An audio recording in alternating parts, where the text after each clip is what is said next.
Debunking Myths by Michael Caine. Myth 1. Studying must be consistent. We've been taught for a long time that we have to have the same study schedule, the same study habits, study in the same place, the same material, in the same environment. But the truth is, it's not very effective. The facts are, we do so much better when we actually switch up our routine, our environment, how long we study, where we study at, and what we study. And a pretest wouldn't hurt either. There's a lot of research when it comes to spacing out the information that we learn, giving our brain time to process information that allows us to recall memory better. And a good rule of thumb is, the more you expose your brain to, the more it can memorize. Things such as the environment or a change in music or no music helps it encode that information that makes it have better storage as well as better retrieval rates as well. Myth 2. Teaching to a learning style. As an art teacher and an artist, I've been taught that I am a visual learner. However, if I only learn things through a visual lens, that might limit me. The fact is, the more that we expose ourselves to, whether it be if I decide to integrate some audio learning or some kinesthetic learning, it allows my brain to learn more at a better pace.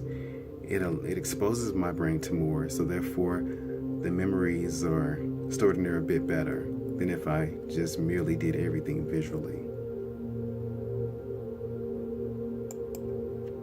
Myth 3. We only use 10% of our brain. Sometimes I still think that's a fact. But the truth is, our brains are always working, always processing information, and the fact that we'll never quite understand the brain completely. It's constantly processing information, and it's far more than just 10%. Myth 4. Either you're a left brain person or a right brain person. We've been taught that we're more analytical or we're more creative. But the truth of the matter is, left brain focuses on language processing, linear thinking, and pro-social functioning. But the truth is, our brain works together.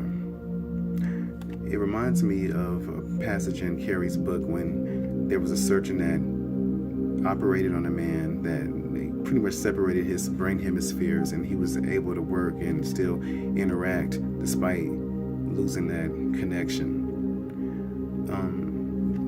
You can still have independent thought. You're not just one, brain hemisphere or the other. What I learned from that is that they work better together, but we can also work, both hemispheres can work independently as well.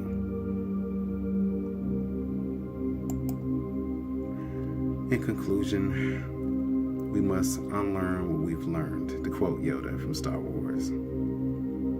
As educators, we've been taught a lot of things that we believe are facts. We don't check them out.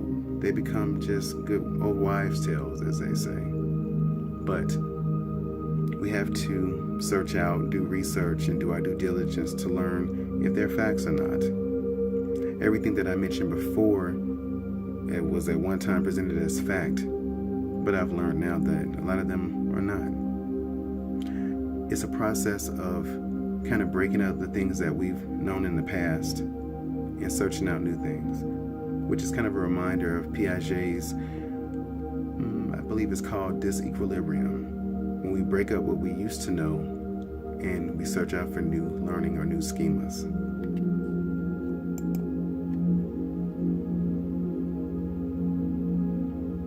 These are my references.